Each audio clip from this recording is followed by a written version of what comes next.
the reason why I'm sharing this is because I really hope there is a girl that went through a similar background, um, that listens to this and is like, holy shit, like I can do it too. Like it's normal. Some other girls have gone through it. But when I was a little girl, I was a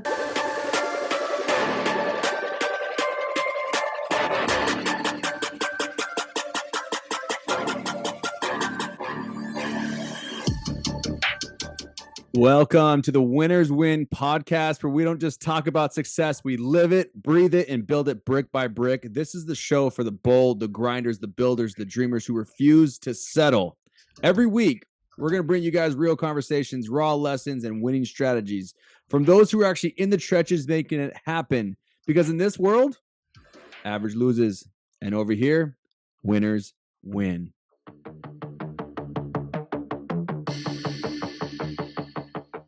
All right, man. I just love doing that intro, man. I love it. Well, welcome guys to our third episode of our first season of interviewees, and I'm your host. I'm one of your co-hosts, one of the three co-hosts, Alfredo Chacon. I still don't have a cool nickname yet, but we got James, the action taker Rourke, here. How you doing, James? Doing fantastic. Another Back good in night Texas, back here. huh? Back in Texas, baby. Good old state of Man. Texas. Love it. Happy to be home. I really am. Miss my animals. Miss the neighborhood. Love it out here in the country. So We still haven't doing talked good. about how many animals you have. A lot.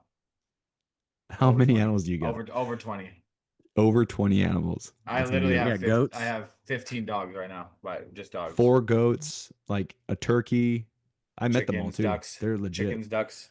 I heard turkeys are mean. Turkeys are mean, right?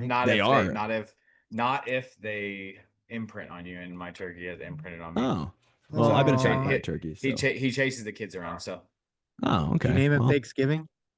nope, that one's not getting. That one is not going anywhere. That is my boy right there. He protects the flock. He has been Raise 2 pardoned. turkeys a year. Name them Christmas and Thanksgiving. And then Yeah. also Hey. welcome our third co-host, Eric, the majestic beard Williams. How you doing, brother? Just thinking about turkey I'm doing now. good. Huh? I'm doing good. Yeah. Yeah, Yeah. You guys- turkey sandwich and some mustard. That that's sounds it, good baby. right now. Yeah. That's it. Hey, Eric, guess what? What's up? Today, remember you called me and you were like, dude, Gordon crushed it. That guy is amazing. Remember that? Yeah. You know what's Yeah. cool? On the the athletes. I don't know what it's called. The thing with the athletes though. the athlete division meeting. It was Well, guess- impressive. It was impressive. His knowledge and the way he flowed and the way he spoke, man. Especially like considering the other guys and all their accolades and how they went to universities and stuff. Yeah, dude, Gordon crushed it. Gordon crushed. That's the first thing you called me. Yeah. Well, guess what? Guess what? We have his better half on the call today. The one who actually makes him better.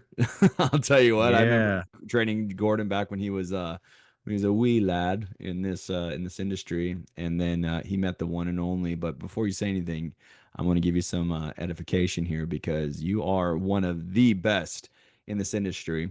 Tonight, guys, those who are listening, thank you for listening, by the way. Hey, do us a favor to get this information out there to everyone, as many people as possible. Please just do us a quick little favor. We are not like most podcasts. We are not going to sell out. We're not going to be told what we can and cannot talk about. We are the Winners Win podcast, and I want you guys, just if you do us a little favor and share it with your friends and your family, let everyone get in on this, on those secrets on how to win, from people, like I said earlier, in the trenches themselves. And so tonight we have one of the up and rising 7-figure earners in GFI. She is only 22 years old. Just shake your head. Yes or no. Am I right? Yeah. 22 years old. She is I met her from day one in this industry. I had the privilege of interviewing her for this industry. I had the privilege of seeing her flourish in literally 2 weeks. 2 weeks in this industry. She was already independent, helping families on her own. She never really got trained because she had to go do everything on her own, because she is also bilingual. So she's a young Latina, born in Mexico, raised in Mexico for a while, moved to America, and she literally, in my humble opinion, Miss Nataly Keck is the real American dream for the young girls that are coming from other countries. And I just want to tell you this, how proud we are to have you, how blessed we are to have you on our show tonight. And some great accolades. You've been able to meet your fiance in this industry. And also you've been able to do some things that we'll talk about with your story that most women still dream to do. Travel the world, buy your dream vehicle, live in beautiful homes, and just have an amazing story. So I'm so excited to have you on. And so Nataly Keck, welcome to the Winners Win podcast. Oh my gosh. Well, I'm so flattered. Now I'm shy. I'm blushing over here. I'm like, oh, well, thank you so much for having me, guys. I'm super, super excited to be here as a part of this podcast. I see what you guys are doing, and it is absolutely amazing. You guys are crushing it. You guys are bringing in some heavy hitters, and I learn from every single episode. I'm there every single time. I'm like, waiting for a podcast to drop. So I'm super excited to be here, blessed to be here, and I hope I can impact some lives. Absolutely. Absolutely. Amazing. Well, Nataly, like we were just like Fredo was just saying, again, thank you for being here. We truly appreciate it. We kind of just want to go into your story a little bit because, like you said, young Latina entrepreneur in business. That combo is not destined to win here, right? Like, so just tell us a little bit about how you, with all those qualities that aren't technically supposed to win here, how you're winning. Yeah. I feel like I hear that a lot because it's true, especially in the industry where we're at. It's a lot of times I hear like, oh my gosh, like you went all against all the odds and you still won. And it's super true. It's, to start off, of course, I'm a female. It's a male dominated industry. Second, English is my second language. I'm still learning. Gordon's teaching me on that. Once in a while, he'll find me and be like, hey, that's not how to pronounce that word. So that helps me. And in a new country, I had to learn all these different things. So I can share with you guys a little bit about my story so you have a little bit of an idea of what really pushed me and took me to where I'm at right now. So I've only been in the US now for almost 9 years. Prior to this, I was in Mexico, born, raised in Mexico. Mexico is one of my happiest places. I grew up there. I had a horse. I used to ride horses, which made me super competitive. I'm sure you guys can see in business. Always like, Yeah, you are 100%. You are 100% yeah. competitive. I'm like, I'm gonna go get you. But yeah, so I grew up in, doing that in a lot of different sports, volleyball, all that stuff just kind of taught me discipline. And then at the same time, it taught me that competitive side. So I grew up in Mexico, and then yeah, when I was about, how old was I? I think like 15, about to turn 16, somewhere around that ballpark. But my mom and my stepdad decided to move to the United States. It was super hard for me because if you think about it, my whole life was already in Mexico. My horse, all the things that I was doing was all the things that I loved as well. All my family is still in Mexico. And I had to essentially, believe in the mission, in the vision of my mom and what she was coming over here for. She wanted a better future for my brother and I, and that was honestly one of the things that drove me the most, because I'm like, if she's willing to literally leave her whole life behind, then what stops me from doing so? So I followed her. I came here to the United States with the American dream in life. And when I came here, I immediately started working. I was a very hard worker, and I thank my parents for teaching me that. They're very hardworking themselves. So when I came here to the United States, as soon as I could get a job, I started working. I started working as a restaurant. I started as a bus girl. So I was the one cleaning all the tables at a restaurant after everyone was done eating. And then I made my way up to, I think I worked a little bit at the kitchen for doing prep. And then I worked my way up to hostess, and then I was a server, and then I was a bartender. And I kind of worked my way up a little bit in the restaurant industry, at least in my eyes. When I was super young, I was like, okay, I got promoted as a hostess. Let's go. I'm not going to bust Hey, it's a big thing, especially somebody young and like that. I was come from the restaurant industry, so getting promoted every step of the way is a big thing. Yeah. Yeah. So I started off there. Of course, I was going to school at the same time. So as soon as I was off school, I would immediately go to work. And then I was about to graduate high school. And one of my things that I always wanted to do was work at a bank. I was always interested in working at a bank. So I applied. I remember, this is so funny. I applied and I was just so persistent. I was so persistent. I was calling them every single day, like, hey, did you review my application? Did you review my application? And then once they called me into the branch, they did an in-person interview, and they were amazed. They were like, oh my gosh, I saw your resume, your age, you're very mature for your age. Like, we do want to move forward with you, but you're 17. What? So Hold on, hold on. Okay, hold on. So you were working in the restaurant industry. That entire story you were just telling, how old were you? 15 to 17. Sounds like. yeah, I think they hired me at like freshly 16, somewhere around there. Yeah, I was very young. Mm-hmm. And yeah, so I applied to the bank, and that's what they told me. They were like, you're 17 though, we can't really hire you. So I had to wait. I remember it was 3 weeks before my birthday. I had to wait 3 weeks, and then once I turned 18, that's when they started doing all the paperwork, and that's when I came in the bank as a bank teller. When I was a bank teller, I got to see, of course, people's finances, people's bank accounts, and that's where my heart comes in play with the industry I'm in right now. I witnessed a lot of people run out of retirement funds super quickly. I witnessed them come in Oh with their no. 401k check, IRA check, a couple $100,000 or whatever it may be.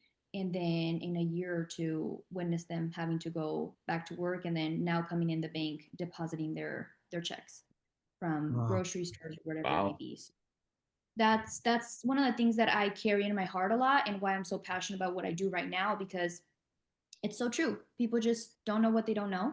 Most of us, I feel like, are trapped in a way where we follow what's familiar because we don't want to get Yep. uncomfortable. Unfamiliar things are uncomfortable, and Yeah. we get what most people get. We get the same results. Like, if we're following that path, we're gonna get the same thing. And so I witnessed a lot of people do that. I also started growing in the bank at a very fast pace. I went from a teller to then what's called a senior banker, something like that, universal banker, and then I worked directly with the Federal Reserve.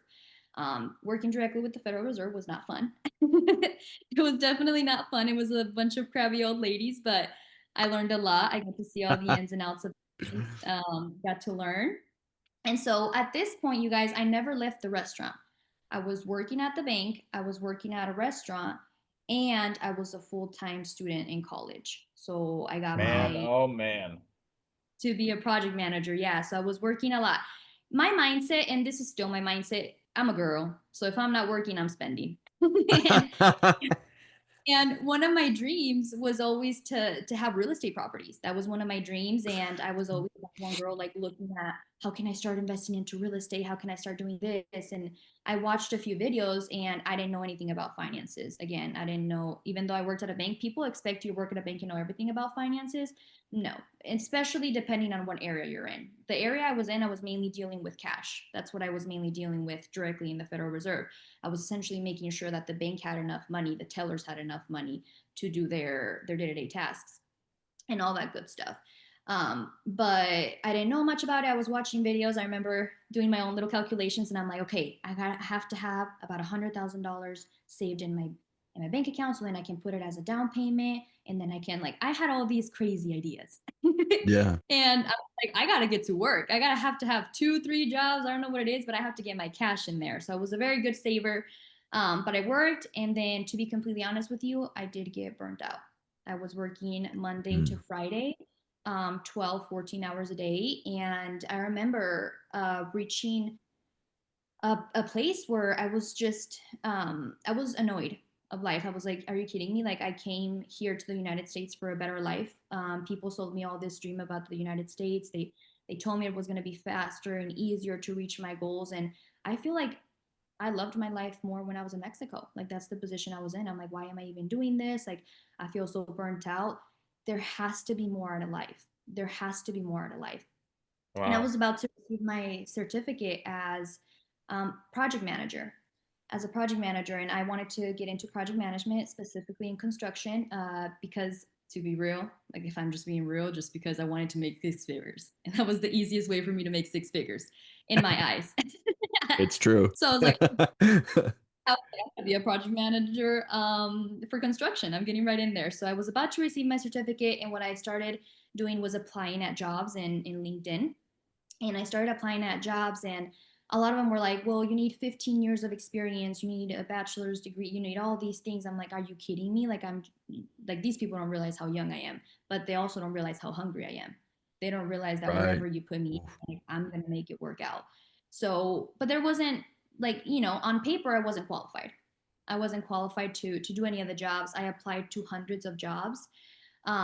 Didn't really hear back from any of them. But the interesting thing is, as I was looking and applying at the LinkedIn positions, there was this one job post that kept popping up in the financial industry, and I ignored it. I was like, whatever. I'm in finances. I don't want to get into finances anymore, right? Because I was thinking everything was going to be the same as a bank, and I was tired of being there as well. I wanted to grow. I felt capped. I remember going to my manager at the bank and saying, "Hey, I feel like I'm crushing it. I'm leading all these people. I'm in a very good spot. I want my next promotion."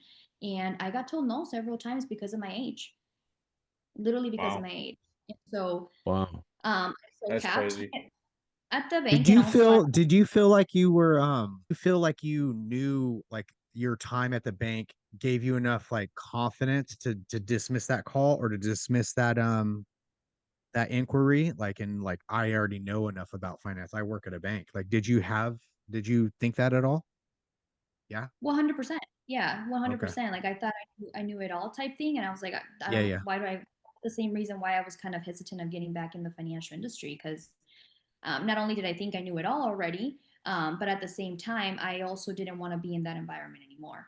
What I didn't Gotcha. realize is I didn't want to be part of corporate America. That's what I was sick and Yeah. tired of. I was not sick and Yeah. tired of the Huh. financial. Now I realize it. But anyway, yeah, so I was looking, and then that financial post kept popping up, popping up, popping up, and I was like, whatever, I don't want to see it. Kept applying to all these project management positions, and kept popping up, kept popping up. And I'm very, very strong in my faith. If you know me, you know I'm always super strong in my faith. And I also Yeah. believe that things do not happen for nothing is a coincidence. Things always happen for a reason. And so I Yeah. paused. It was the third time that same job post had popped up in a spam of like Wow. two. And I paused and I was like, okay, it's literally the same exact job post. Like, I've read through the description 20 times already. It's the same one. God is trying to give me a sign. And I decided to just go with it. And so I applied. And I think a day or two later, I got a phone call from Alfredo Chacon, who's here. And Alfredo was like, "Hey, let's set up a time, let's set up an interview." I sat down with him, and I remember as soon as he started explaining things to me. First of all, I came into the interview like, I'm good, like I know everything about it. But then he started explaining things to me. I was like, I don't know everything about it. That's first off. And second, I was like, okay, it's from home. I can definitely do this remotely. I remember one of the questions I asked Fredo was, "Can I work from Mexico?" I asked him because my dream, the reason why I came into this industry was because I wanted to work from Mexico. I wanted to go like 6 months Mexico, 6 months here, because I missed my horse so much. I missed being on a horse, I missed Mm. racing. And so I asked him, and he was like, "Yeah, I mean, as long as you have Wi Fi, you're good to go." I was like, "Okay, I'm all in." So I started, and it was much more than I expected. I remember my first few weeks in business, I was like, this keeps getting better. Are you kidding me? I can create my own app. Can I kind of touch on the interview with you? Yes. I'm gonna touch on your interview real quick. So like when I interviewed you, I had interviewed 50 people that month. 50. And the one guy I was, for those who in this industry, you understand what I'm talking about when I'm talking about the numbers. I interviewed 50 people that month, and I was like, what the heck? Like, we're expanding. Why can't I find a good candidate? What's wrong? What's going on? And I got this one guy on. I brought this one guy on that was just not it. And I was like, what is going on? And honestly, I was kind of over it in my position. I was kind of over it. And then I remember talking with you, and you like re-sparked my I don't believe there's a coincidence. I believe everything happened for a reason, because I honestly told God, I was like, I need a spark. And you re-sparked it literally that day. I remember being like, yeah, this is what your initial investment is for your license, and for your onboarding. You were like, okay. I was even like, wait, are you kidding me? Like Okay, like I'm so glad that you want to take the offer, just because I thought so highly of you already from the get-go, and I didn't even really realize you were 18. Or you were 20. You're 20? I had just turned 20 when I did my Right, interview with you. I had just turned right. 20. Mhm. And then how much did you say you thought I made? You were Oh, telling when your I came in, I thought Fredo was a multimillionaire. I ran to my mom. I was like, he's a multimillionaire. He's going to Disneyland every weekend. In Mexico, like if you're going to Disneyland, you're loaded. You're loaded. I was making a There's no couple. Disney. I I was was like, making a he's a couple million multimillionaire. pesos at that time of my Couple career. million pesos. But anyways, I just and then you're right. You did come in and you completely took the industry by storm. So anyways, continue. I just wanted to touch on your interview, but it was a No, you're fantastic good. interview. Yeah.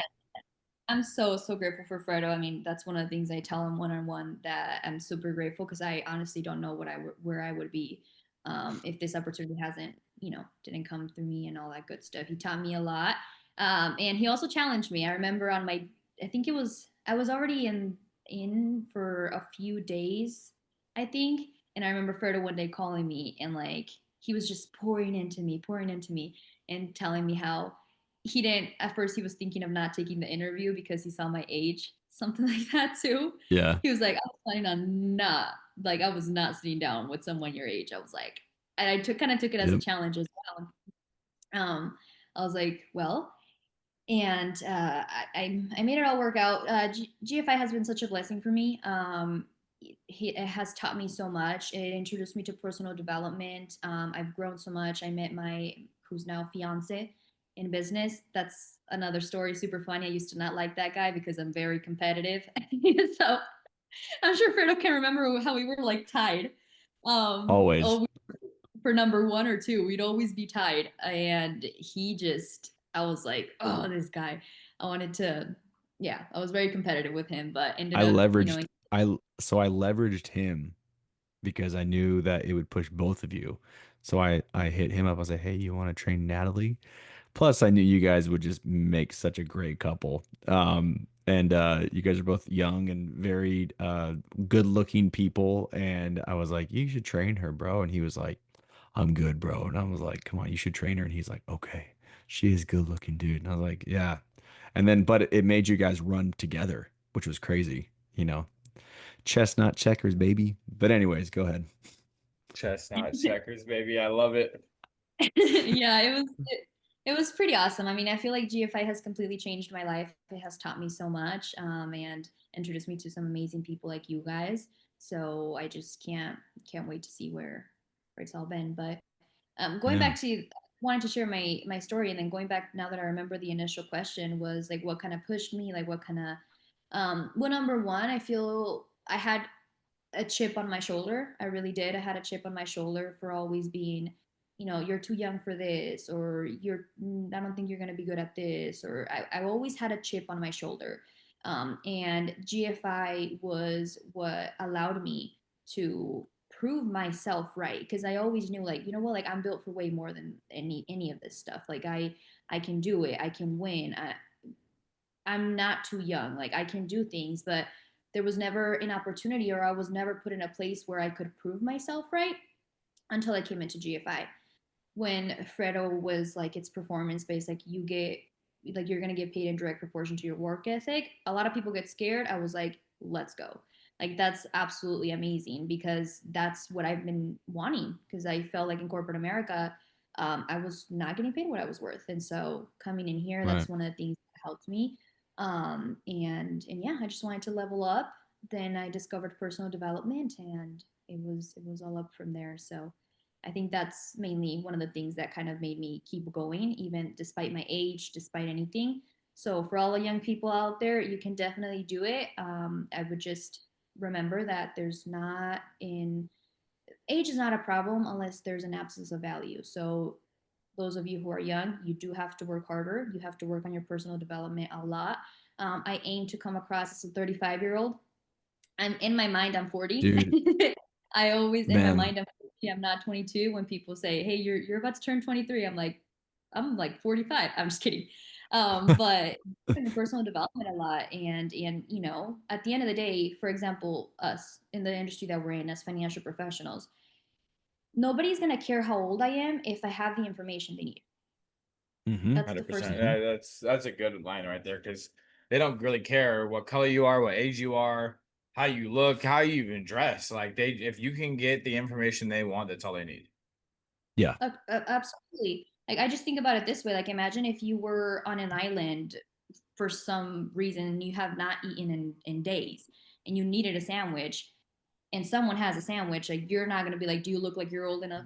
I'd take that I sandwich in a will fight. I will ask if there's mayonnaise on the sandwich because that's a deal breaker. So just so you He know. said, even No if mayo. I'm dying, even if I'm Yeah, dying, I'm Natalie, dead. Yeah, you don't like I'm mayonnaise, dying. bro? No, Well, not there unless goes it's our mixed. shot for being sponsored No. by Miracle Whip. Well, ew, that's even worse. It's best foods, right? Or you should get one of those fancy ones that has like Chipotle or I is got that you, bro. I got you. I'll get These those for you. anyways. mayonnaise haters. Okay, Anyways, I'm a sorry, yeah, mayonnaise I hater just too. totally Okay. went off on that. My bad. You're Hey, good, dude. what did we had a very good training tonight. Let's just put it that way. You know, in this business, if you don't have ADHD, you, you What are ain't you even going doing in nowhere. this industry? What are you even doing in this If industry? you don't get distracted by the smallest thing, you Mayonnaise don't was my belong. trigger. Mayonnaise the trigger. But yeah, no, let me ask you this because I know you're a very, you know, faith-driven woman as well. How has your faith been a big part of your success here? Faith has been everything. I do have to say, when I first started, I was not too close in my faith. GFI is the one that made me get closer in my faith. The way I see it is faith fuels resilience. I think that. And especially in entrepreneurship, entrepreneurship is painted in such a sexy way. Like you make all this money, you have all this time freedom, you travel the world, you do this, you do that. But nobody talks about how hard it is to go through things that entrepreneurs go to. Like things are not always going to go your way. It's just called life. Like sometimes you're literally crying yourself to sleep, not knowing what's wrong with your business and how to, you know, how to fix it. Not to sell your guys the nightmare, but at the end of the day, I feel like if entrepreneurship was put in a way that it actually is, like we're real and upfront, all these young entrepreneurs would know exactly what to expect, not just come in and be like, I'm going to make $1 million tomorrow, because that's just not what it is. And so whenever you're going down, whenever you're going through adversity, faith is essentially what fuels your resilience. Faith is what's there. Faith, like a lot of, I heard one of our agents say this, and it was so true. When you're rock bottom, God is the rock at the bottom, uplifting you so you can go back up. This Dang. is faith. That's such a You good know, one. faith is, yeah, and faith is meant to, you know, carry you. I mean, who in my, I don't, this is not me preaching to you, but in reality, like I don't know who I would be without my faith. I have, you know, this in front of me that says, it's Philippians 4:13, and I live by it. It says, I do all things through Christ who strengthens me. I read that every single morning, because I just feel like without him, I'm I'm lost. I'm nobody. He's my compass in You know life, what's invisible. crazy is the cross I wear every single day is that one that Alfredo Chacon got me, and it says the same thing, Philippians 4:13, along with my sweatshirt from GFI. It's Philippians 4:13. It's the two things I wear every single morning on the way to the gym. That's Yeah. great. That is that's I love how a lot of things like come full circle with all of us in GFI. And it's most of the time it's revolved around faith, which is pretty amazing. I do have a question though, because I remember when you started, you were very religious. You weren't really like spiritual. You were, well, you are very spiritual, but you were big on your religion, weren't you? Or no? Is that something more like cultural wise, you were I mean, religious? I was in that one position where I believed in it. I was raised Catholic, so like I believed in the Virgin Mary, I believed in God, but I was not one that you'd find every Sunday at church. I was not the person that Gotcha. you find reading Bible studies, you know, doing all that stuff. No, until I came into GFI, and it wasn't immediately when I came into GFI, by the way. It took a few months, Yeah. because at the beginning I was like, because I believed in God, because it was in my culture. There was some things where I was like, okay, yeah, yeah. But until Papa Cap, until Papa Cap became one of my spiritual mentors, and until I talked to Allie Welsh. You guys know Allie Welsh, and she introduced me to healing. That's what really, really, really, really got me closer to my faith, because yeah, it's true. I mean, the 5 F's, there's a reason why they're there. If we work on them, we are going to be truly fulfilled. If not, I've also been in a position where I was doing pretty good, but I didn't have faith. So I didn't really feel fulfilled as much. And going through adversity was super hard for me as well, because I didn't have that rock at the bottom. It was just me at the bottom Right. trying to swim upwards. Can you elaborate on the healing? Yeah, for sure. Healing is something I'm super passionate about. I feel like a lot of people hear me talking about this. And healing, so let me kind of put it this way. When we're little kids, we all had different lives, right? And it's kind of safe to say that nobody had the perfect childhood. And so when we're little kids, we have all these unconscious, well, I should say all these beliefs that imprint into us from our parents, from our teachers, from whatever it may be, that are programming us to who we are today as adults. So we are still acting as child. You still have your inner child right here. So what I'm doing is I'm healing my inner child. For example, when I was a little girl, I grew up, and the culture, well, where I'm from in Mexico, I guess I should say that, and the culture that we had is very old school, very women stay at home with kids type thing. And so I always grew up, and I could hear how sometimes there was conversations between my female cousins being like, why would you go to school? Why would you go to school if you're just going to change diapers type thing? Like, why would you want to make money if you're just going to, why would you get a degree if you're just going to change diapers? Why would you do all of this? Also, when I was a little girl and I first started getting into riding, it was always like, you're gonna ride horses, you're gonna race horses, you're a girl. Like, Oh, that's a guy what? thing. Wow. Yeah. I was like, you're a girl, that's a guy thing. Or a simple, I mean, I'm not to get too deep, but when I was a young female, one of the things I also did is I modeled. Being in the modeling industry, as you guys know, there's a lot of criticism about your physique, about how you look, and where I'm going. And then another example is growing up. Whenever my parents would argue about money, what did I grow up thinking? Oh, money's bad. Oh, money causes problems. What did I grow up thinking with, when the example of the horses I gave you? Oh, I'm probably not good enough for sports or for places that are male dominant. Like, those are little things, limiting beliefs that were not mine, that were just essentially put in my life and started programming me at a very young age, even though those were not my beliefs, but they were essentially put onto me by other people when I was a little girl, because I didn't have the power of rejecting those thoughts. So what I did is I started growing up with all these limiting beliefs that held me back. So money is the root of all evil, right? That I learned that from my parents. Or money only causes problems. The more money you have, the more problems. Or like, females don't do good in male dominated industries. That's Females should, biggie, just so everybody knows. yeah. So More healing, money, more problems.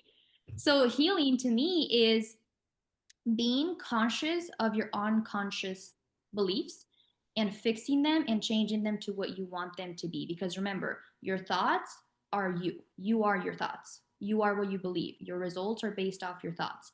And so a lot of people don't realize that they have a lot of unconscious thoughts that are keeping them from moving forward to where they're at, right?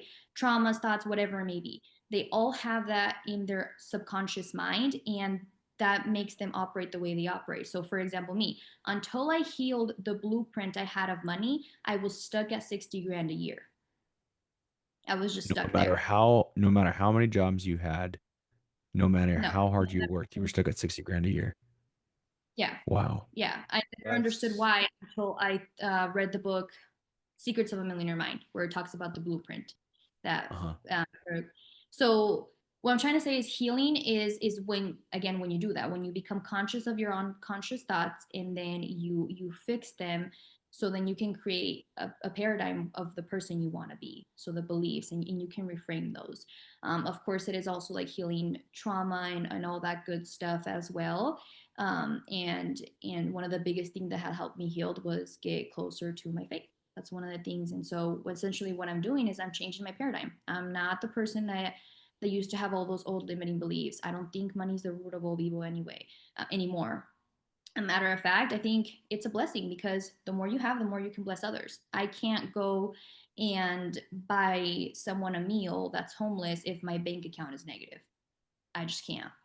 Right now, the more that you have, the more that you can give. So I've changed the perspective on the way I see things, and I've gotten rid of all these limiting beliefs that I thought of myself that were not even my beliefs, that someone else ingrained in me. And I've changed all that, hence why I have different results. That was a huge part of my upcoming in business. I had to get rid of all those things. I really did. I had to get rid of all. Just think of it this way: healing, like trauma, all that good stuff, is literally a block that's holding you at the bottom of the ocean. It's tied to your foot. It's a block. When you're healing, that block is getting lighter and lighter and lighter. And what it's allowing you to do is allowing you to come up to the surface. I love it. What you're doing is getting rid of all that dead weight that's holding you back, and it's drowning you. You're making it uplift you. Wow. That was good. It's hard for me to even think a question because I'm just like listening. I'm just like listening. I'm actually taking notes. Like we just got done right now. Yeah. So like and like when you talked about like when you talked about the weight holding you down at the bottom of the ocean, like it feels like that, doesn't it? Like you're drowning in sorrow when you're holding on to your pain. And then 100%. Go ahead. Yeah, because healing, when you heal, essentially that helps you move from survival mode to creative mode. Because if you're not healed, you're in survival mode 24/7. You think everyone's gonna hurt you. You think you're always on like fight or flight mode if you're not healed. And so when you're healing, you go from again survival mode to creator mode. Well, now you can create things because now there's no dead weight. Now you're floating. You're swimming in the ocean. You go from surviving to thriving. That too. You know, I like that. you thrive, you get to breathe, and By what you needed to heal from, though, because I know we talked earlier about entrepreneurship being like a mirror, right? And showing you all your faults, but like uh, it seems like when I think I'm mastering one or getting the upper hand on one, like another rears its ugly head. So, how did you like identify what you needed to Yeah. heal? Good question. There's a lot of things. I mean, there's a lot of things I still need to heal. Of course I'm not perfect. I'm No still one's perfect, newer in yeah. this. Yeah, exactly. And things come up, by the way, the more you heal, the more you become aware of things that you're like, oh, I also have this. I got to heal this too.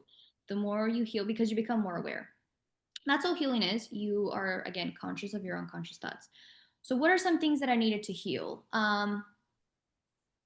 Well, number one, like I was mentioning, was my belief of money. I grew up, unfortunately, in a household that argued a lot about money.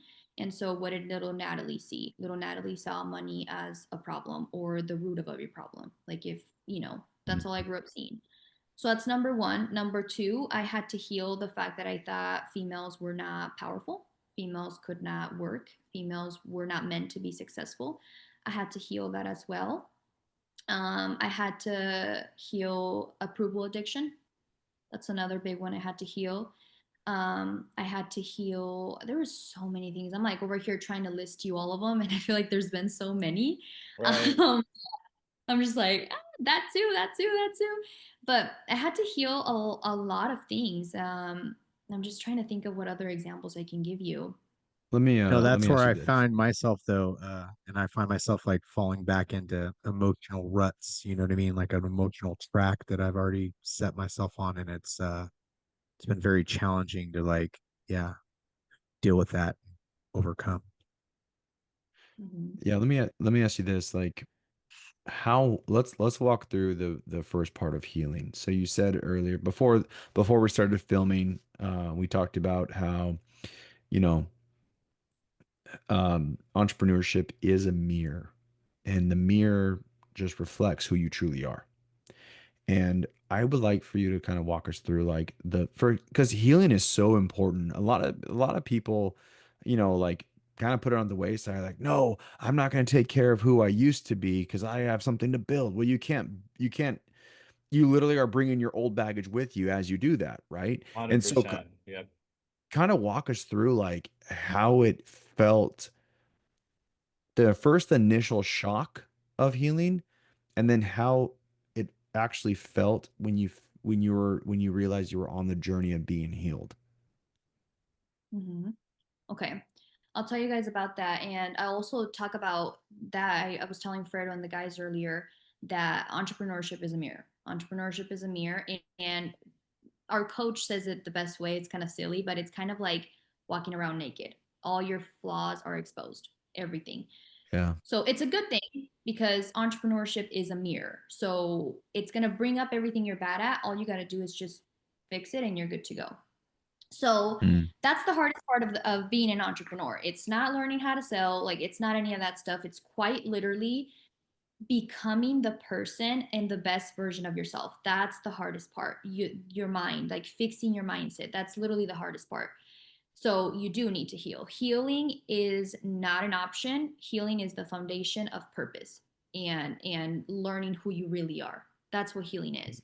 I Healing. think every person should be responsible and heal because it is not your fault what happened to you as a little kid, as a little girl, as whatever it may be. Like your traumas, we all have excuses. Trust me, we all had a bad past. It was not your fault that any of those things happened, but it is your responsibility to heal it so you can stop projecting onto others. Because that's what happens. Remember, hurt people hurt people. Hurt people. Yep. Preach, Exactly. If I Natalie. Let's ever, go. Dude, I'm writing so many freaking I notes didn't know. down. I didn't know we were going to Uh, healing church today, I baby. I didn't know either. So healing is not an option, it is your responsibility. That's yeah, crazy. healing is That's a responsibility. man. Here's the thing. Here's the crazy thing as well. Here's the craziest thing. When you start healing and you become so conscious of the wounds that you had and everything that you've healed, you can see what other people's wounds are by just observing the way they act.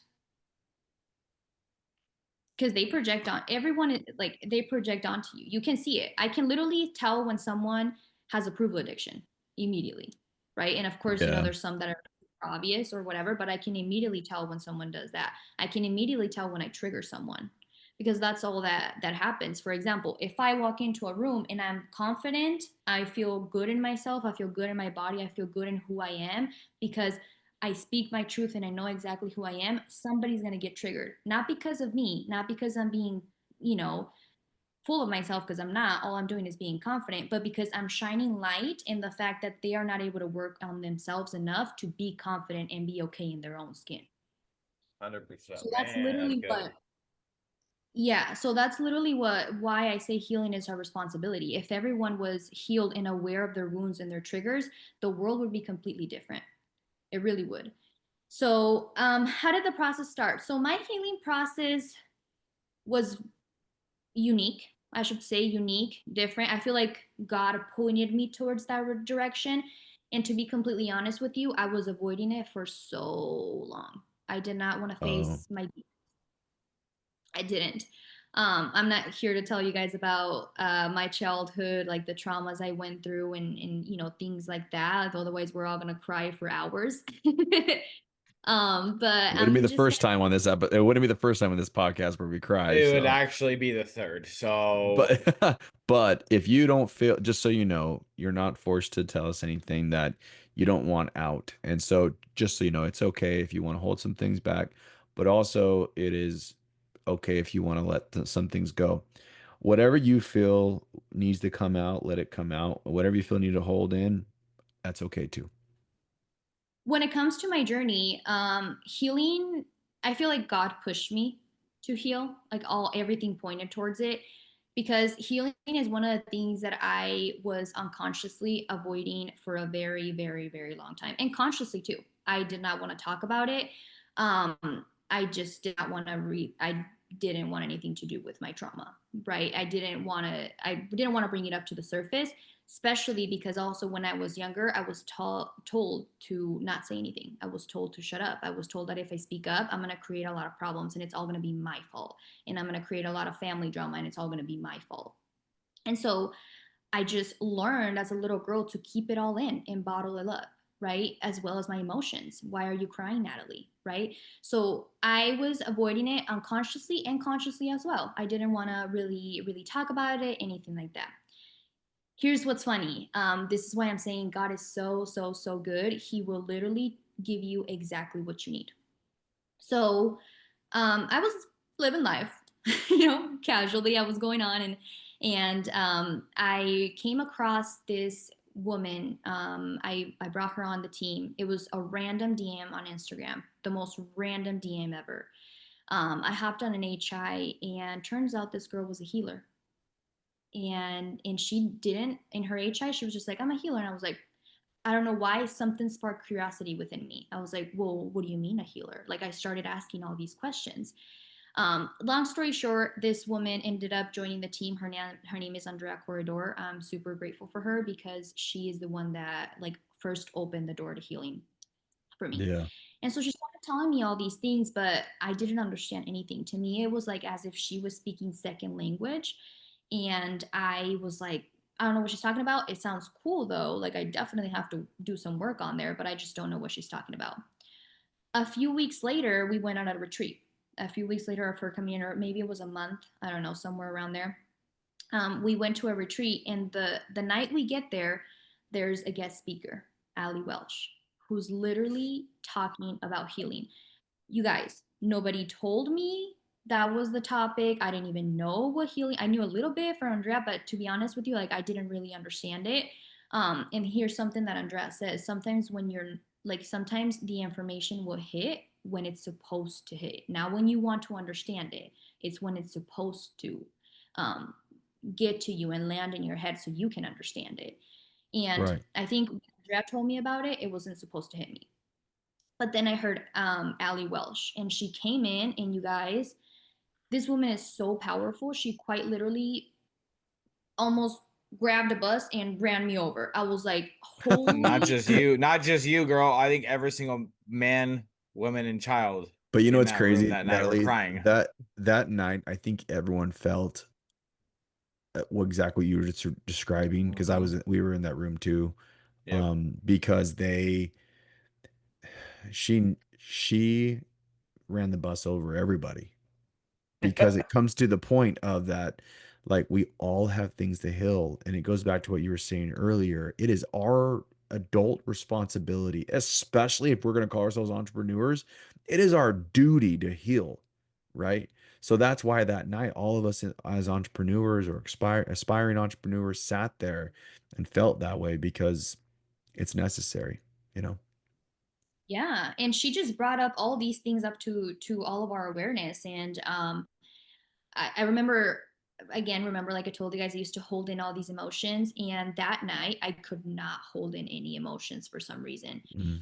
I was crying dramatically. I was that one girl in the corner. I was crying my eyes off dramatically. I was like, because it was so painful for me. She was started talking about healing, like things we go as little kids, and it just brought all these things up, and it brought everything to my awareness. And I was like, I've never healed any of these things. No wonder I'm struggling as a person. No wonder I have all these mental things going on. It's because I haven't healed the root of it. By the way, the root of all your problems is probably because you haven't healed. I truly believe that, and I stand on that. Like, you have approval addiction, yeah, because you haven't healed it. Like, it's the root of everything. And Ali Welsh brought all this up to my awareness, and it just literally made me. I went back home. I remember after that retreat, and I just was, the whole retreat, I was like super scattered. I was super triggered because she had brought up to my mind things and like my trauma that I have suppressed for quite literally 10 plus years, 15 plus years, right? So to Yeah. give you guys a perspective, when I was a little girl, my childhood was just like other childhood, right? It was super rough. Everyone has had, that one moment where they're like, yeah, like everyone has, I feel like everyone has a rough childhood. And here's what I believe that we have a rough childhood not an accident. I believe we have it on purpose, because adversity is not something that breaks you, it's something that quite literally builds you. And we have to remember Wow. that God is the writer of the book. We are just characters in the book. he knows why he wrote what he wrote. He knows exactly why he did that. And we have to stop looking at it. So painful moments are literally the most powerful things you can do because you're supposed to grow through these. That's how you build your strength. So when I was a little girl, I went through some things that really, traumatized me. To kind of, give you guys a perspective so you guys understand a little bit about my story. And the reason why I'm sharing this is because I really hope there is a girl that went through a similar background, um, that listens to this and is like, holy shit, like I can do it too. Like it's normal. Some other girls have gone through it. But when I was a little girl, I was abused sexually multiple times by different men. As a little tiny girl, I grew up with that, and it was one of the hardest things ever because I had major trust issues, and my heart was very, very guarded.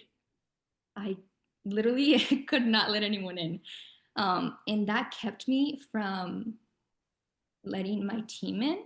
So I couldn't open up my heart to my team. I couldn't let my coach in. Chris Knott, he's my coach. We have been together now for what? We've been working together for 2.5 years almost. I just let him in. I just let him in. Like he just started to know me right now, which is crazy. Because my heart was so guarded and because I didn't trust people, because that was the what rooted from the trauma, because I didn't trust people, especially men, I could not open up to Chris or to my team, which made me come across as unauthentic because people could tell I had a big wall. Well, yeah, I had a big wall, right? Because of the things that happened to me as a little girl, right? So now this is not to say like here's one thing I do want to get clear in this podcast. This is not me saying poor me because that's not how you grow. You acknowledge it and you move past it. The worst thing you can do, and this is something I learned recently and it just hit me like a bus. The worst thing you can do is to relive the trauma in your head over and over and over and over and over again. What you're actually doing is you're quite literally harming your brain. There was literally brain scans done on the brain, and for people that relive the trauma over and over in their head, that's what they're doing. They're harming their brain because they keep hurting themselves over and over again, and now they're in this loop where they can't get out of that, and that's where victim mentality comes out as well. Like you have to say, yes, this happened to me, but it was for a purpose. I truly believe that the reason why that happened to me was not because this is what I thought. I'm going to be completely vulnerable with you guys and I'm going to tell you what I thought.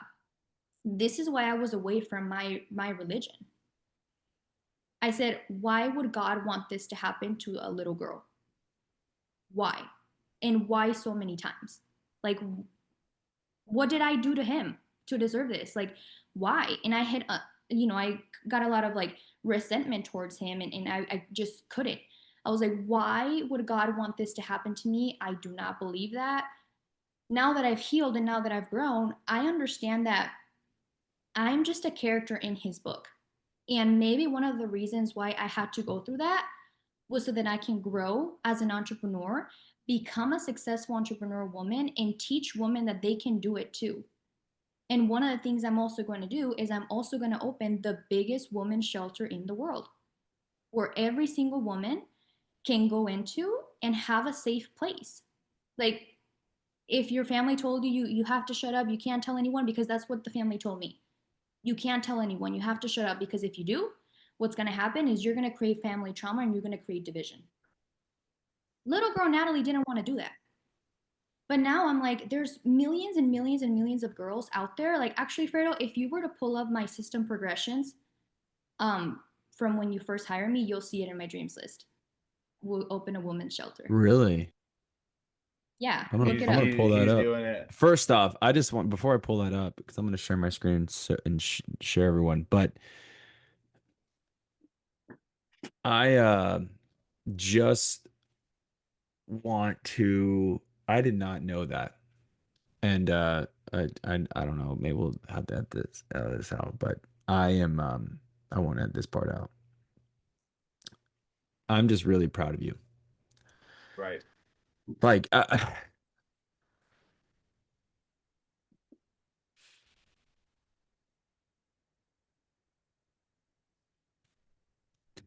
Um, you know how protective I am of you.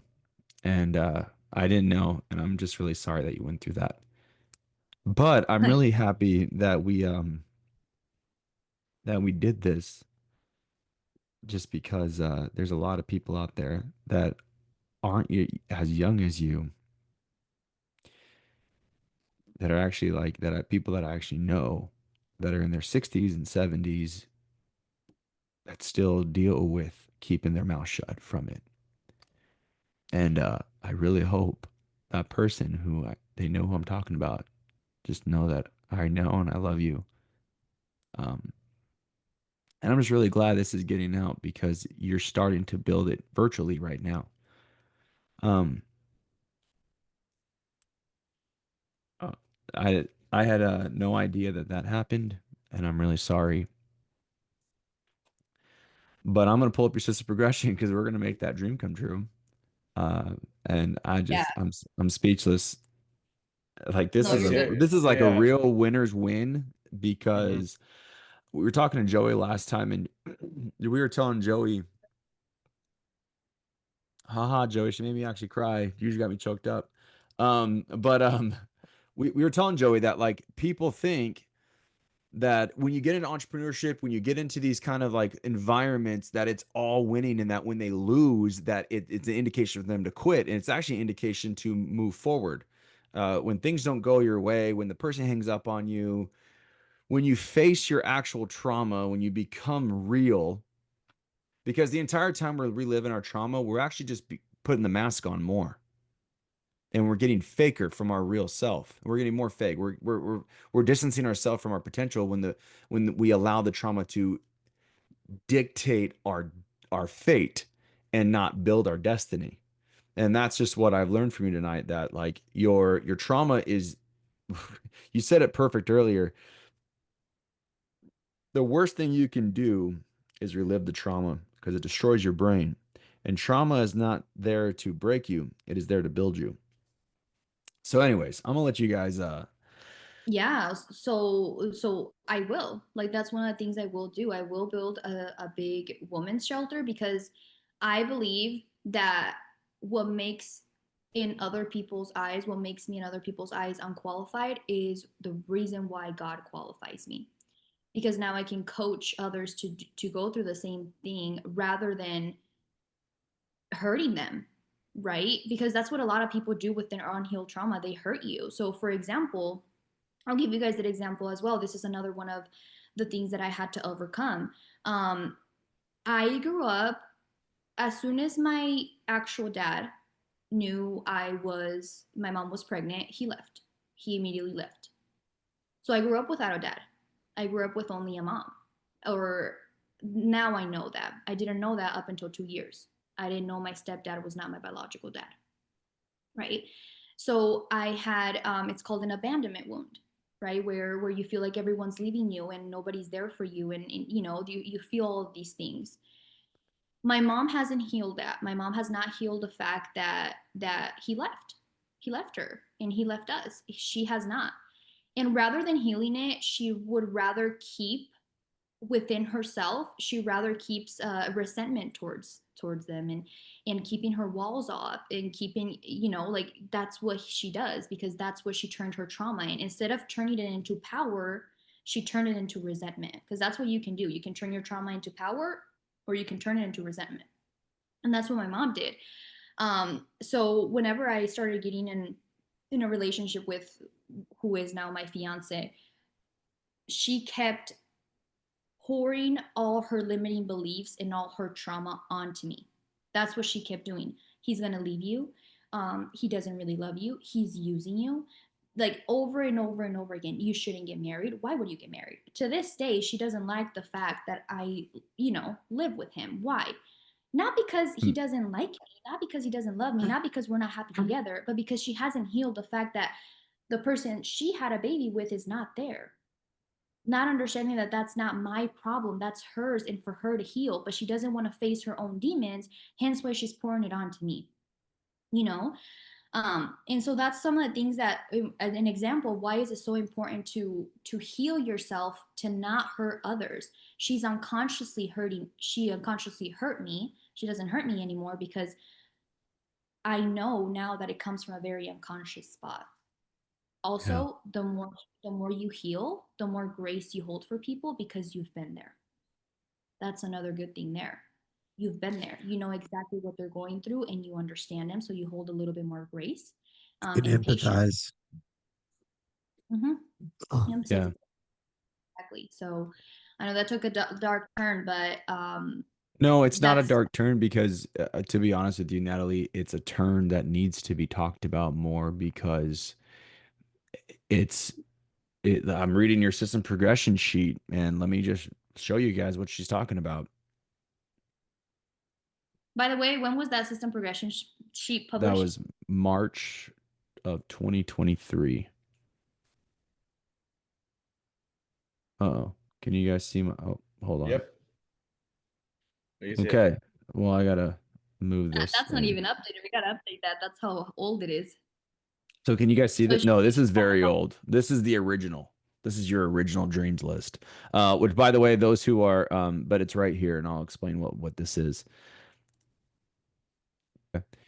Help women who have once been abused in any way. Because in Mexico, 41.8% of the 15-year-old women are being abused. In Mexico, it's hard to get help with the situations, and nobody listens to them. And that was before you knew. I didn't tell anyone. By the way, I want to touch on this. First of all, that's crazy. It's always been one of my dreams, and again, that's why I feel like God made me go through that as a little girl, not to hurt me, but to teach me. To teach me I can empower and others. just imagine how many women you're gonna help. Yeah, and that's the goal, that's the mission, and I am gonna do it. There's no question. I feel like I was put on this earth for that exact same reason. And I just wanted to say that, Fredo, you didn't know about that. I mean, you didn't when I first started, because again, for a very long time, I never shared with anyone because I was told to not share with everyone. So going back to your guys' questions of how do you know that you've been healed? Well, I'm not scared to share things anymore. I don't have trust issues anymore. I That is so don't inspiring. Yeah, it really is. at the same time abandonment issues. I'm so okay with who I am. It doesn't I believe so much in God that if someone were to leave my side, even if it's someone so close to me, I know I'm going to be okay by my own because I have my creator. So that's how you see you heal. When you start going through things like that and you're like, I'm acting differently, that's the whole purpose. The purpose is to change for the better, not to change for the worst. So whenever someone tells you, hey, you've changed, yeah, it's kind of scary that you haven't changed and you stay in the same old patterns, repeating the same cycle over and over again. And other examples too, like I don't react anyway anymore for any triggers. Like I can give you guys millions and millions of examples. I used to get triggered immediately when someone would raise their voice and I would immediately attack. Like I would be very like reactive. Like I would attack. I would like harm you with my words. I don't do that anymore. I act differently because I am a different person, because I changed my belief system. I healed myself. And now this is not Nataly from 2 years ago. This is a completely different Nataly. And by the way, a year from now, it's going to be a completely different Nataly. And then another one, because growing, healing, this whole personal development game, it's a process. It's not something that you just change overnight. It's a process that I feel like it's lifelong, because that's what God put us on this earth to do, is to learn, to grow, to help others, not to stay in the same place. Like nobody wants to be that Cheeto dusted belly button guy in the couch. I'm sorry. But like Uncle Jerry. Uncle Jerry. The Cheeto crusted belly button guy. Oh man. Yeah, nobody wants to. I mean, like that's just no offense if anyone's like, I eat Cheetos and I'm in my couch. No, but like you want to continue to grow. It's a lifelong journey, and it's a beautiful. It's beautiful to finally realize one day that you are okay with who you are and you truly are yourself. So you don't have to wear all these different masks to fit into society. You are you. You're authentically yourself, and you imperfectly imperfect yourself, type thing. So you were made perfect in God's image. That's all I have to say with when it comes to healing and all that stuff. But it's crazy, my system progression from years ago.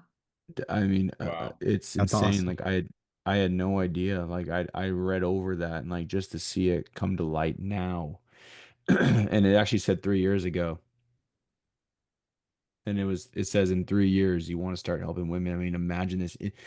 Let's put all the puzzle pieces together. 3 years ago you wrote 3 years ago you wrote wait, no, 2 years ago you wrote this down. And God, in his miraculous, tender mercies, decided to put you in a team that was going to get you closer with the individual that could get you to the right retreat, have you heal from that retreat to the point now where the person who brought you in now has a podcast to have you on to talk about what no longer holds you. You're no longer bound. You use the blood of Christ, the atonement of Christ, the sacrifice of Christ to fully free yourself Yeah.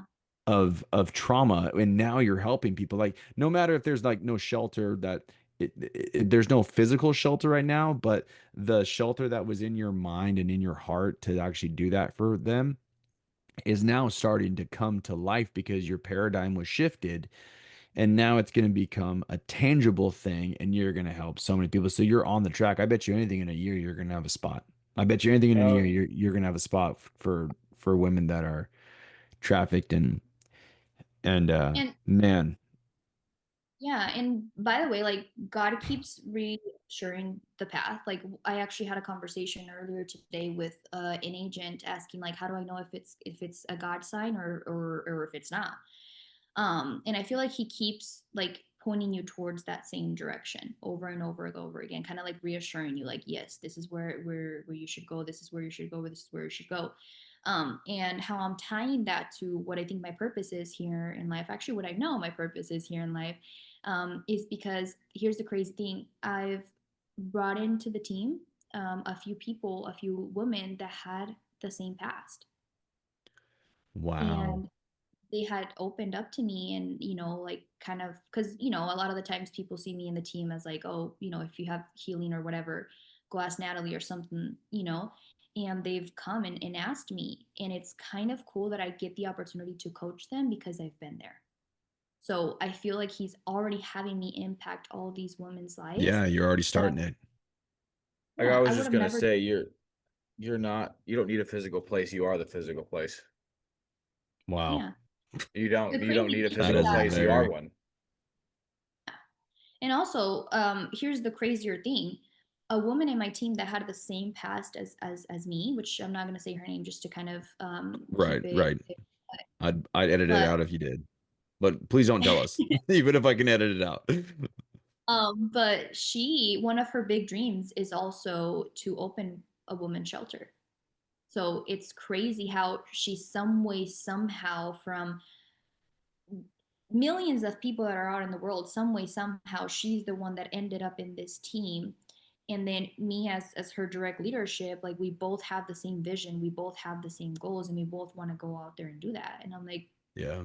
holy shit, we can open up one together, or who knows? But it's just I feel like it's God reaffirming me and like taking me through that same direction. Like, yes, this is where you are supposed to go, type thing. Yeah. You attract who you are. And you're a healed person looking to heal more people. So God's gonna now send you. You're a steward. You're a steward, and He's blessed you with the healing. Now He's asking you to be a vessel to heal others, which is just a very strong. What a great calling you have to just be that anointed. Like you're already a tool in God's hands um to actually heal His children.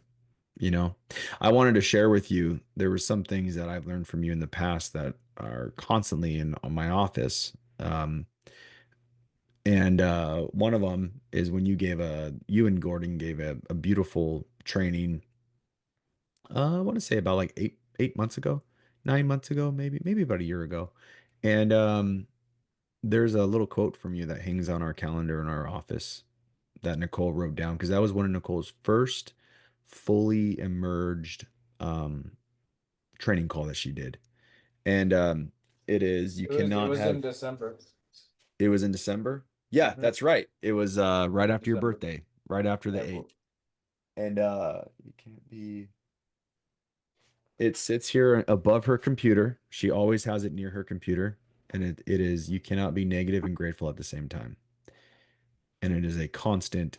That's a Nataly Keck quote. And I just want you to know it's in our office. Plus, that night you made us realize that we are missing one of the biggest um, puzzles to our life, and that was our dream boards. Yep. And ever since then, like now James has a dream board because of you. Yep. I have 3 in front of me, and a lot of them have already been checked off the box, which is pretty cool. Um, Love that. and so you're There's just a lesson in there. I absolutely love that. I love how you guys actually it's cool how we learn from each other, because I always learn from James, I always learn from Fred, I always learn from Eric. I learn from every single one of you. And so it's cool to be a part of a team because we learn from each other. But I feel like there also is a lesson on there, because when we are so stuck in the trenches where we're like trying to work things out, trying to lift this thing off the ground and all these things, I feel like we don't really realize how many people we are already impacting. So I know. I remember sometimes being in my head like, oh my gosh, I feel like I'm not doing enough, I'm not doing that. And then moments like this happen, it's like I've actually impacted a few people, right? Like who would have thought that, because of a training we did, now James has a vision board, and now Fred knows that he can't be negative and grateful at the same time. It's the craziest thing Yeah. ever. So Just so you know, that was Nicole's. And Nicole, I know you're listening to this, and what's up, babe? Still a bombshell, baby. But that was Nicole's trauma that she's had from a young age, that it's always okay to be negative. And ever since that moment, she's actually taught her own family, like, hey, there's no need to be negative.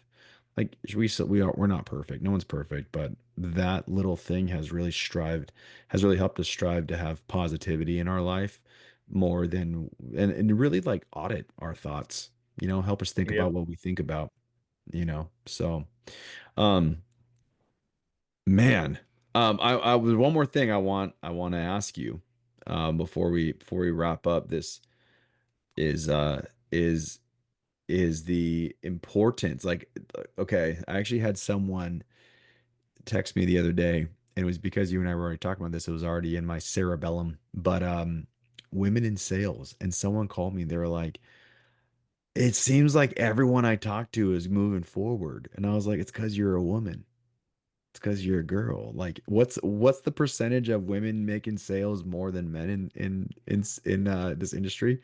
It's like 68.7%. Um, I'm not sure. The one I heard was they made a study. So they actually went out there and made a study. Mhm. And they said that if you have a prospect and you have a salesman and then, like a saleswoman, the woman with the same prospect, the woman has 30% more chance of closing the deal than the man has. Wow. Women powerful in sales. They're super Yeah, powerful. so But because powerful.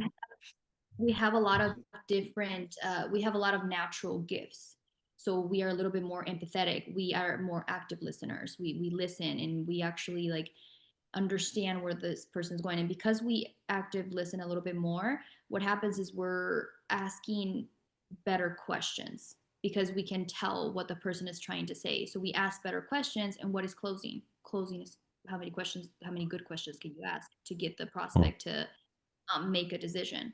So yeah, being a woman in sales is powerful. But going back to what we were just talking about, women also have a lot of limiting beliefs when it comes to that. So if a woman can overcome the limiting beliefs that typical women have and turn into this boss lady, they can absolutely crush it. The thing is, and what I see holding a lot of people back, and just hurts my heart, especially women, is that they come into the industry and they let their limiting beliefs take over. So, women have a lot of limiting beliefs, like, okay, it's a male dominant industry, I can never be as good as the men, or like I'm not aggressive enough like men are, or like men don't respect me, so I can't sell to men. That was one of the things I actually also had to overcome. I was so scared to sit down on a field training, HI, anything in front of a man. I had to leverage them all off, all of them. Huh. I And remember remember, that. I remember that. Yeah. Oh yeah, yeah. I'd call Fred and be like, "There's this HI. Do you want to run it? It's a guy." Like I was, that was one of my main things, one of my limiting beliefs. And now I'm like, I don't care anymore. I don't care anymore. Like I can sit down in front of anyone. It was a limiting belief that we had that men apparently don't take us seriously. And here's the truth: they do. They do. Like, why is there a reason why they wouldn't? You earn respect. Like you create the respect that's within you. I was actually talking about this with an agent. An agent called me a few days ago and was like, well, I feel like this guy I'm training doesn't respect me, doesn't listen to what I say, and I feel like it's because I'm a female. And I immediately stopped her. I was like, it is not because of a female. It is because your numbers are not where they should be. Your numbers are not respectable. Hence, Eric. Oh, I literally told keep her going, because keep going. no, it's true. Like you earn your respect. Like I'm not going to listen to you if your numbers are not on the board. Nobody's, Yeah. it doesn't matter what sex you are, whether you're a male or a female. If somebody's not respecting you, there's probably a reason why. So accountability is a good thing that comes in play as well. Take a look at yourself. When with this applies to anything. Take a look at yourself. Why are they not respecting me? It's probably number one because you don't respect yourself. You don't keep the Yep. promises you do to yourself. You're not, you're not Are respecting you yourself. respectable? Are you respectable, right? Like you need to be Exactly. respectable in order for other people to respect you. So yeah, you have to hold Yeah. Exactly. yourself in a certain regard, right? Mm-hmm. Very good. True. Yeah. One is probably because you don't even respect yourself. So how are other people going to respect you? And then number two is how are you carrying yourself? Like, are you carrying yourself in a way that just says stomp all over me and don't respect me? Are you like being goofy? Like, there's some character traits that make people not respect you. And so always look at the accountability mirror and see what's there. So females definitely have power, definitely are powerful in the industry. And another trick that I see is that you just have to find the perfect balance between feminine and masculine energy. You have to find the perfect one. You can't be too soft and nice to the point that you seem flirty or you're allowing them or giving them an open door to come and stomp all over you. But then you also can't be too aggressive and too much in your masculine energy where you come across as a bitch, to be honest. Yeah. You have Yeah. to find the difference between the two. I always meet females that are in opposite sides of the spectrum. It's very rare that I meet a female that's in the middle. They're either too soft or too aggressive. And so Yeah. if you find the combination between those two, that's when you turn into that boss lady. That's when you do, because you're soft. And I feel like it's a superpower because females are not seen as, maybe what's the word I'm trying to look for? They're not seen as a warning or a threat.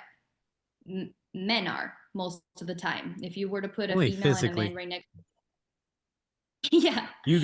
guys are smart. You guys, I don't know. You guys are smart, cunning. Well, honestly, Eric, it's because we're married and Yeah, we I'm looking at literally. my wife right now. She just walked in, and so Yeah, yeah, I was I'm looking. like, I was looking at mine too. Mine's right here too, and I got the look too. So I was But like, but yeah, but like the reason why, Natalie, is because we actually, in like us married men, we understand that because we live with women all the time. Now there's a lot of immature boys in this industry that think they're better than women, and it's like, well, then they get their ass handed to them on a silver platter by the woman because they didn't realize what they were up against. So that was a very good analogy. Hey, so you heard it first here from one of the top women in sales, one of the top females. I mean, man, I had no idea how much you had stacked up against you, but I am just so proud of you. I'm even more proud of you now from tonight, and I am excited for this episode to get out as soon as possible, so that way we can go and help people heal. And just know that, guys, like when you're going through those times where you just feel like, oh crap, like uh I'm everything's stacked up against me. Like that just means that you're being built for something. You're not being broken. You're not being broken down to the core. You're being built for something to help others. And if you are up for the challenge, if you're up for the job, God's going to use you. And if not, well, to be completely honest, you'll continue to get hurt. you know, I said this. I was going to say the same thing. Like it's just crazy. I didn't understand like what Nataly's had to go through. But if one person gets anything out of this, like this is what we do this podcast for every day. If one woman hears this and says, "Man, that's me," just know there's a way out, and that's through healing. And Nataly just gave you the legit blueprint on how to go do it. And it's our adult responsibility to heal. And if you're listening to this and you do need that help healing, reach out to us. We'll get you in contact with Nataly. I know she would love to help you in your journey, especially if it's with that tragedy that we can't even, anyways. So reach out to us. We'll get you in contact with Miss Nataly here, and she will make sure that you get the love that you deserve. What we're doing is something that everybody can touch. It's not me. There are so many women that can relate to what you said tonight and the way you hold yourself. And it's so very, inspiring. very good. Very good. And just know, Nataly, that I'm very proud of you and how strong you are. Because man, we have to do one more thing though. Before we end tonight, do us a favor and read us the numerology. Okay, I heard it's a tradition to read the numerology.